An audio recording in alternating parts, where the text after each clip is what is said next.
Indian super ലീഗിൽ ഇന്ന് നടക്കുന്ന മത്സരത്തിൽ കേരള ബ്ലാസ്റ്റേഴ്സ് മുംബൈ സിറ്റി എഫ്.സിയെ നേരിടാൻ ഇറങ്ങുകയാണ്. ഇത് ബ്ലാസ്റ്റേഴ്സിന്റെ ഈ സീസണിലെ അവസാന ഹോം മത്സരം കൂടിയാണ്. നിലവിൽ ഈ സീസണിൽ ബ്ലാസ്റ്റേഴ്സ് ഓൾറെഡി പുറത്തായെങ്കിലും ഇന്നത്തെ മത്സരത്തിൽ ബ്ലാസ്റ്റേഴ്സ് വിജയിക്കാനാകും ശ്രമിക്കുക. അതേസമയം മുംബൈക്ക് ഇന്നത്തെ മത്സരം അതിനിർണായകമാണ്. ഇന്നത്തെ മത്സരത്തിൽ ജയിക്കുകയോ സമനിലയോ നേടിയാൽ മാത്രമേ അവർക്ക് ഈ സീസണിലെ ISL പ്ലേ ഓഫിലേക്ക് യോഗ്യത നേടാനാകൂ. 2 മത്സരങ്ങൾ മുംബൈക്ക് അവശേഷിക്കുന്നുണ്ടെങ്കിലും ഇന്ന് ജയിച്ച് പ്രഷർ കുറയ്ക്കാനാകും മുംബൈ ശ്രമിക്കുക. കാരണം അവരുടെ സീസണിലെ അവസാന മത്സരം ബംഗളൂരു FC-യുമായിട്ടാണ്.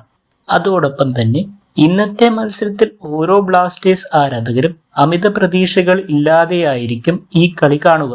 കാരണം സ്ട്രൈക്കർ ഹീസുസ് ജിമിനസ് പരിക്കിനെ തുടർന്ന് നാട്ടിലേക്ക് തിരിച്ചു പോയി എന്നാണ് റിപ്പോർട്ടുകൾ. അതോടൊപ്പം തന്നെ വിങ്ങർ നോഹ സദോയി ഇന്നത്തെ മത്സരത്തിൽ കളിക്കുമോ ഇല്ലയോ എന്ന് കണ്ടു തന്നെ അറിയണം.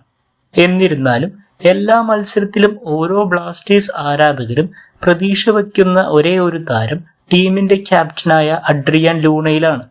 ഈ സീസണിൽ ലൂണയ്ക്ക് ബ്ലാസ്റ്റേഴ്സിന് വേണ്ടി ഗോളുകളൊന്നും നേടാൻ കഴിഞ്ഞിട്ടില്ലെങ്കിലും താരത്തിന്റെ ഓരോ മത്സരങ്ങളിലെയും കമ്മിറ്റ്മെന്റ് എടുത്തു പറയേണ്ടതാണ്. അതേസമയം നിലവിലെ ISL ചാമ്പ്യന്മാരാണ് മുംബൈ സിറ്റി FC.